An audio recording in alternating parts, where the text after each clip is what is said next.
Welcome to the Future of Supply Chain, presented by Dynamo. Each episode, we sit down with leaders in the industry as we build the future of supply chain together. Let's get into the show. Here's our host, Santosh Sankar. Hey, ladies and gents, welcome back to the Future Supply Chain Podcast. I'm your host, Santosh Sankar. Joining me today is customs savant, Graham Anderson, co-founder and CEO of Importal. Welcome, Graham. Hey, thanks for having me.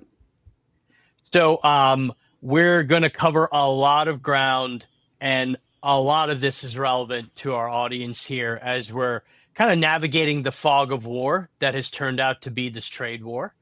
But as I ordinarily ask my guests, and we have the good fortune of being investors, tell us a bit about Importal, what you and the team are building down in Texas. Yeah, totally. So Importal is the first AI native customs brokerage in the US. We are combining, kind of the licensed customs brokerage solutions with an AI focused software platform.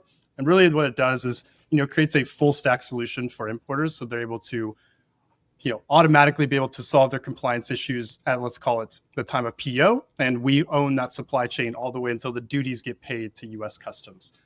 We work with customers, like global freight forwarders, importers, the importers companies like Noble, Bad Birdie, and a lot of other great, well-known and growing brands. Been doing this for a few years, so it's been a lot of fun. Amazing. And tell us the Graham Anderson story. How did you get into the world of customs brokerage and trade compliance of all things? Yeah, so I kind of joke and say that if my parents or my family didn't work in customs brokerage, I'd be doing something completely different. But I grew up in San Pedro, California. So for those who know, that is like Los Angeles port, right there next to the terminal. So I just grew up with containers being dropped in my backyard, and my friends and family were either working in customs or were working as a longshoreman down in the port. So this has just really been in my blood ever since a young age. And my first job as a 16-year-old was actually working as labor in a warehouse in Wilmington, California, so right next to the port. So this has just been something I've loved and kind of attached myself to and built a career upon. It's such a good story. And so I want to kind of jump right into it, right? We mentioned two words here: trade compliance and customs. And while a segment of our audience is familiar with both these topics, the reality we've found over the last couple of years is even if you're a stakeholder in supply chain, if you're not dealing with international logistics, you probably don't understand the intricacies and some of the important aspects of these competencies. But tell us exactly, what is trade compliance? What should people kind of walk away and understand this competency to be about? And then how does that interrelate to customs brokerage? Yeah, it's a great question. It's something that I find I have to educate my customers on, as well as the market as well. Well, trade compliance is really the rule book for global trade, right? The laws, the regulations, the tariff structures, all the things that kind of go into how a product is made and how it will be declared to US Customs, right? So it's all the prerequisite legal work prior to the goods arriving into the United States. And customs brokerage is really just the execution layer, right? It's where the compliance decisions that were made upstream get filed into reality with CBP systems. So think about it, compliance decides what and the brokerage is how. And when you combine both those, like we do at Importal, of solving the upstream compliance through AI automation, but really seeing it through to a licensed brokerage, pushing it through to customs, you get accuracy, speed, and a peace of mind in this really turbulent, market that we live in today. And what's the importance of bringing this together? Because historically, up until maybe last year, these competencies sat almost in silos, and it could be silos within a single organization, but it could even be across several different organizations. Yeah, totally. I mean, I think if you just look at the upper enterprises of America, right? So, just go look on LinkedIn or anything. They have an internal trade compliance team, right? Think about domain experts that live within that organization. And what they're doing is deciphering, rules and regulations and making it, make sense to other stakeholders within the supply chain org, the legal org, the financial org, so on and so forth. I think why this has become so pertinent, in today's world is if you don't have that internal trade compliance team, you're left scrambling, right? So a lot of these companies that we work with today don't have that, balance sheet available to be able to go procure talent to solve the, like you mentioned, the trade war, kind of information that is being discussed today in the market. So the best way to think about it is really trade compliance is now a prerequisite of success for any importer. And now brands are kind of having to keep up with and find an alternative partner. And that's where Importal really steps in to make it simple for those who are stuck in this chaos. Mm. And to get into the nuts and bolts of it, what is the process, right, of bringing an import into the U.S. and how that has to clear through customs? Yeah, I mean, there's a lot of stuff that goes into it. I think the easiest way to look at it is think about it. The moment a product is created, right? You kick off a PO with a foreign vendor, they make that product. A tariff has been established. So thinking about it of a men's jacket that is woven and made of cotton, there is a tariff that is now assigned to your product. Therefore, there is a duty rate assigned to your product. So it first starts with classification. What is the 10-digit HTS code that oversees your product? Thereafter, it's valuation, working with your supplier to ensure that the price paid or price payable is actually being declared on the commercial invoice, so that when it gets declared to customs, you are declaring the correct value, as most of these tariffs are ad valorem, meaning that they are dutiable by the invoice value. So the valuation becomes really important. Third is pretty simple, but a lot of people get it wrong. It's just documentation, making sure that your invoices, packing lists, necessary government forms are on file and up to date to ensure that by the time the goods hit the port, there's no friction, there's no last second communication with the customs broker about, am I missing something, am I not? Fourth would be the filing, right? Where that is the customs broker actually going in and doing the declaration on behalf of your business. And then lastly is payments and release. So basically, are the goods deemed to be released by customs? Yes or no? Is it going to go on an exam, or can it move seamlessly to its final destination? And then the payment would be the duties and fees that have to get paid on those goods. And I think it's important. We hear a lot in the market today about duties being paid at the time of arrival, and just want to highlight that there is credit terms with customs, right? I think when people say a lot of you got to pay it, upon receipt, upon arrival. Typically, you get anywhere between 10 business days to pay duties, and if you apply for a special type of payment, you can get upwards of net 45 terms with customs. So for any of those that are listening who are paying duties really quickly, there is an option to kind of extend those terms as well. And in all these major steps, Importal owns all of these, in our pipeline. Pre-classification, validations, all this stuff is owned through us, so nothing seeps through the cracks. And how has this industry kind of operated historically, right? Because it very much has been a cottage industry for the most part. You had some larger platforms that were established, but not one that you would naturally find a lot of technology enablement in, despite being fairly rules-based. And dare I say, prior to January, was a fairly benign environment, right? Yeah, I mean, I think for the last decade, maybe a little bit more before that, we've kind of transitioned away from this free trade economy. A lot of free trade agreements with a lot of partners, a lot of countries around the world. So now we're more in a nearshoring kind of, friend shoring kind of business. And I think what that's done to the market is if you had a duty-free product for decades and all of a sudden there's tariffs and there's net new regulations, you have to wake up. And that is not just, for one importer or one commodity. It's now every importer. So what we've seen in the last decade is really a lot of freight investments around tracking and management of freight. While that is super important and needs to be tracked, now there's this net new evolution of next generation, companies like Importal that are saying, hey, we believe that customs and trade compliance is an underserved layer of the supply chain. And by owning and executing upon that layer, it unlocks so many rewards for these importers that they can add, pay back dividends for decades to come.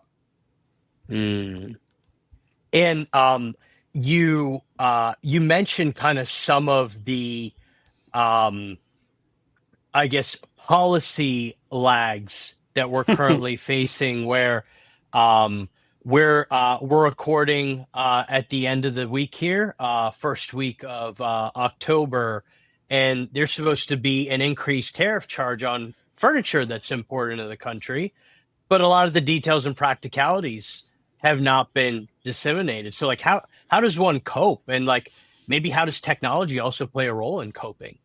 Yeah. So right now, basically we have a presidential order or action that says, hey, on October 14th, tariffs are going to be increasing for furniture, softwood lumber, and a handful of other components. And there is no official, what is called the CSMS, which is the, hey, this is the playbook for how this is going to be executed on the customs brokerage front, meaning what is the tariff, how does it need to be declared, so on and so forth. So importers of those given commodities are, going to sleep tonight going, well, I hope by the 14th we have some sort of guidance on this because we don't have it so far. Now, where can technology kind of step in? 2025 has been a year of really volatile regulations. So what we're doing is kind of tracking historical trends from presidential order to CSMS. What is the change rates as far as duty rates or implementation dates? Are there in transit exclusions, right? And we're passing that to our customers of like, hey, we don't have a playbook for you today, but based on the last 10 months of going into this, we have some trends and best practices for you to execute upon this. For those who are listening today, these tariffs will get implemented, it's called on the 14th. You need to be clearing customs before the 14th if your goods arrive before the 14th. So if your customs broker is asleep at the wheel on the 14th and doesn't clear customs, you're going to get hit with that additional tariff. So just be top of mind, be working with your broker to ensure that they are, have your business top of mind going into this change. And I guess perhaps related to that, right? We touched on kind of what the industry has operated like. You mentioned that a lot of what you're doing at Importal is bringing these two competencies together, but also using AI as a way to drive outcomes and execution. So I'd be curious, kind of how's that allowed you to be nimble on behalf of your customers and allowed them to effectively navigate the fog of war that they otherwise would be sitting in the middle of or might have succumbed to? Yeah, totally. So AI has been a huge advantage and a foundational layer of this business. And really, the best way to think about it is every time you see a presidential order or a net new tariff come through, that impacts every customs broker, not just from a customer communications about the change, but the systems that they utilize have to be updated in real time. And what we've seen with some of the legacy players is that it can take weeks for them to get it updated in their system, make their customers aware. And by the time they do, the tariff changes happen, the duties have already been, kind of on file with customs. So for us, we've been able to, kind of digest this information from customs or other government agencies, push it directly to, kind of our production code to get it in live in our environment for our brokers to be executing upon. But most importantly, making our customers hyper aware of these changes before they get a customs declaration put on their front doorstep about this tariff increase. So it has really just enabled us to execute in an accurate and timely manner with our customers, which is just leading to, kind of long-term relationships. There's that saying, you date your forwarder and you marry your customs broker. By us being AI enabled, we've been able to marry a lot of importers in the last 6 months. So let's talk about some of those importers that have agreed to marry you, right? Perhaps kind of we highlight one and some of the benefits that they've really gained from having both your trade compliance prowess as well as your execution capability on the customs brokerage side. Yeah, I mean, I'll use my favorite brand. I wear them all the time, especially on the weekend when I'm playing golf. But Bad Birdie, them is a brand that we've been working with for over a year now. And what Bad Birdie has done is been able to adopt our software to be able to, at the time of PO, meaning the time they're about to purchase cargo from an overseas vendor, we flood to their system what are the duties and fees and implications of this import. And that enables their finance team to be able to have a good understanding of cash flow over the next 2 to 3 months. So it enables them to be smart about their finances. And then by the time the goods arrive, we're clearing customs on it, which kind of validates back to that initial calculation in their system. Secondarily, through our software, we've been able to empower them to diversify suppliers, right? Every country, every supplier now has a net new tariff, and that wasn't the case even a year ago. So for them, they've been able to use our software to reallocate POs to different suppliers and to be able to lower tariff rates. For example, having goods come out of China, obviously really heavy in the tariff environment today. But for a textile importer, there are a plethora of options across the world where you can tap into, right? South Korea, Peru, you kind of name it. And for them, they've been able to pivot core products or net new products into these different markets and have seen their landed cost decreased by upwards of 55% as a reaction of using our software to be able to pivot across those different lines. So we're just enabling them to be able to grow, to be able to continue to import those products that their customers and that I love, and that just enables them for long-term strategic growth. And the one thing you've mentioned to us whenever we catch up is certain types of imports not only need to get the blessing and go through the protocol of customs, but you have partner agencies as well that require certain types of paperwork and compliance certifications. How does that all kind of come together when someone's kind of engaging with their customs broker and understanding what needs to be done, what doesn't need to be done? Yeah, I mean, I think for the legacy brokers that we work with or compete against, they are letting their customers know about these details 5 days before arrival. Because the best way to think about it is if you're working with a giant customs broker freight forwarder, you're just another shipment on a dashboard to their customs brokerage team. And they have on-time performance metrics of 5 days before arrival. They need to be touching your clearance. Now think about this, Santosh. If I came to you 5 days before arrival and said, hey, here are 3 government agencies you need to go get a license with, the FDA, the EPA, the TTB, you kind of name it. There's not enough time between that first touch points and the goods actually arriving at the port to typically resolve these issues, which leads to storage and demurrage and government scrutiny that you never really signed up for. Now, with Importal, we're giving those customers that information at the time of PO, right? Way upstream, before cargo ready date, before the goods have even departed. From mainland China, let's say, they are able to execute upon, great, I know these 3 documents need to be accomplished. I know these duties and fees need to get paid. And it just brings a peace of mind to the importer. But also from my end, it enables my team to be able to do what we call click and file, which is just click into a shipment. I have all the prerequisite data. It's been declared to customs and we're off to the races. So it's just been... in the world of tariffs, there are a lot of other regulations and agencies you need to be paying attention to. And I think the tariff changes of 2025 have kind of swept these big regulatory, milestones under the rug.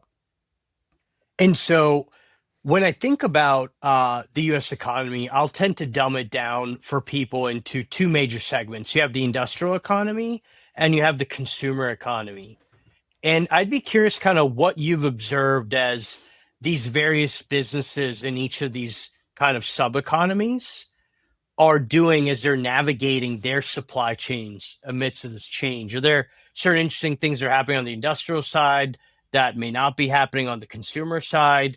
Are there certain sensitivities you're seeing the consumer economy raise their hand around that maybe the industrial economy is insulated from or is perhaps indifferent to?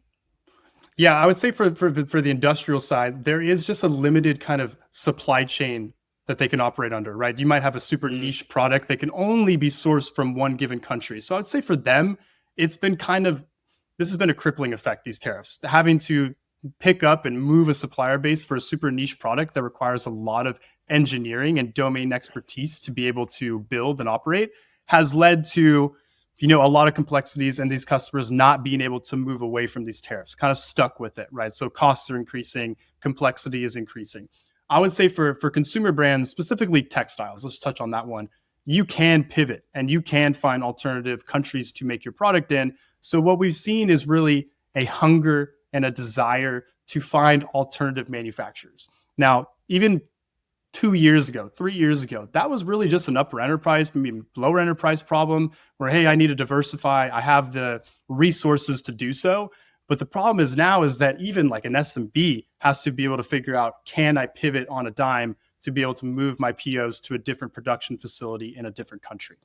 So I'd say really industrial has been really kind of stuck in the mud. It's really difficult to kind of pivot and change. But we've seen some creative solutions coming from the consumer side. So it's been a really interesting thing to see.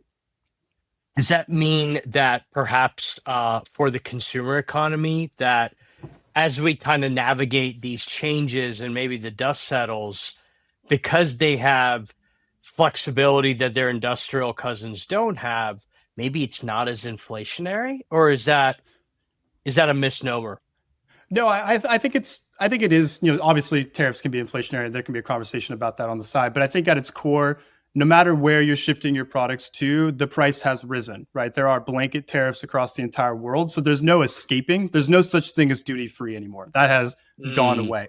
But it has lesser of an impact on the consumer because they're able to, eat some of these costs because they're not so astronomical, right? If you think about, I'll use mattresses for an example as a consumer product that you need to pivot away from. If you are sourcing your mattresses from Taiwan, you are hitting with all the reciprocal rates, the general rates, but then there's also things like anti-dumping and countervailing duties, which make a mattress have upwards of 200% tariff. So for that given sector, let's say, they have no choice but to pick up and move to another alternative market. And we've seen a lot of these companies out of desperation move, but also out of just a strategic, kind of advantage saying, hey, we need to diversify and think about lowering our costs in comparison to kind of the status quo of today. And so we're in the middle of a government shutdown. But if this shutdown kind of is kind of prolonged and indefinite, what does that mean for customs and trade? Does it come to a grinding halt? Is it just molasses slow? Is it something else? Yeah. So I posted about this last week. The best way to look about it is that there are a bunch of government agencies involved in the import process. Customs is a revenue driving agency. So they are keeping the vast majority of their staff members on payment and on file. So customs clearance is not an issue right now. Everything's seamlessly flowing through customs, no big deal. But it's the partnering government agencies that have been furloughed or have lost some funding due to this that are throwing their hands up saying, hey, we don't have staff to handle this. So the best example is Consumer Product Safety Commission. They are well known for having the longest reviews in the import community. It can take anywhere from 48 to 72 hours post clearance to get a release from them. And what we've heard from them is we don't have any staff to handle this. So we'll let you know when this gets released, when the dozen or so CPSC members across the country take a look at your shipment. So really just the government agencies outside of customs is just leading to a lot of delays, which leads to demurrage and storage and kind of some unforeseen costs that an importer wasn't expecting to get hit by. So that's really on the government side as far as who regulates it, who's operating it. The big point for all those that are listening here is that if you have a refund in the process with customs, let's say that your broker misfiled something and you applied for a refund, customs isn't giving refunds right now, right? Government shut down. There is no budget available to give you your refund. So be prepared to have those awkward conversations over the next 2 to 3 weeks with your broker around, hey, when am I going to get paid for this? And just know there's nothing your customs broker can do about it. You're kind of stuck until the government decides that they can kick out refunds to all importers. So that's been a tough one so far. So I will add for folks to find Graham and Importal on LinkedIn because you do a really good job as there's kind of data and information coming out of the system, just providing a quick read as to, hey, these are the things you need to know. This is where it might impact you. That way you don't need to kind of go through the density of some of these updates that, frankly, kind of the layman would struggle to synthesize and understand what the impact is for the organization that they're in charge of. Yeah, for those listening, the CSMS that I'm supposed to refer to earlier, sadly, I read those all the time, and I have been reading them for 5 years. I joked with this with Santosh when we first met. That's kind of my nightly reading is to dive into the regulations. So let me do that, and kind of make it a little easier to understand. But yeah, there's a lot of cryptic information out there, but we're doing a good job of kind of making it easy for everybody. So the last question here, I'm going to bring us home is. Over the last month or so, the internal conversation at Dynamo has been around kind of this concept of trust and how global trade, value chains, capitalistic societies really operate because there's this implicit trust, right? Somebody says they're going to do something, they do that thing. And my question to you is is trust actually breaking down in value chains? And what's kind of the role of trade compliance, customs in helping uphold it or reinforce it or reminding us that trust actually exists? And maybe there's just now a stronger system to ensuring that trust is maintained. Yeah. So I think the most important thing to think about when it comes to the trust in the value chain is that historically a customs broker was your shield, right? They were the ones on the front lines, just making sure that you trusted them, that they were going to work with the government and have your best interests at heart. But the way that these tariffs have changed in 2025, they've turned into glorified data entry writers just processing data 24/7 versus being strategic and looking around corners for you as an importer. So I'd say there has been a complete loss of trust between importers and customs brokers from what I've seen. Typically, customs brokers, like I mentioned, you marry your customs broker. We've been seeing a lot of divorces in 2025. We're being approached by brands of all sizes, from the biggest importers in America to kind of the mid markets of America, who are coming to us and saying, "Look, my customs broker, I just don't trust them anymore. I'm having to audit all their shipments. I'm finding errors every single day. I have outlaid millions of dollars to customs that is now stuck in a refund process that I can't get back because the government shut down." So things are just compounding. The best way that I would say for those who are listening is you need to own your trade compliance. You need to own it. There's no other way about it. You can't rely on your customs broker in a similar way to at the end of the year where you're filing your taxes, your accountant, your CPA, they're only as good as the information you give them. And that's what we're seeing with customs brokers today. So importers are not prepared because this has never been a problem. And they've had the fallacy in mind that their broker was going to be that shield and protect them. And that's just not the case. The incentives don't match up anymore. So for those listening, get in front of it, make sure that, you own the trade compliance piece and you're not trusting that third party to do so. It's been a really interesting year in that regard. Amazing. Well, I'm going to bring us home here, Graham. I love to end on a more lighthearted note. And today we're going to end with a bit of rapid fire. So I'm going to give you 3 statements. I want your quick, immediate 20-second reaction each. Cool. You good to go? Yep, good. And there are no statements or questions around the Baylor Bears or the Penn State Nittany Lions because we don't want to talk about that today. Yeah, it's a tough year. I'll say that. But first up is what's one trade term or acronym you wish would just disappear? Yeah, so there's one called Periodic Monthly Statements, PMS, that is used by customs. And that is the schedule on which you get to pay your duties. And it's just kind of an awkward acronym to be throwing out in customer conversations all the time. So I hope customs rebrands Periodic Monthly Statements in my lifetime and we pick an alternative one. If there was a movie about modern supply chains, who would play you in that movie?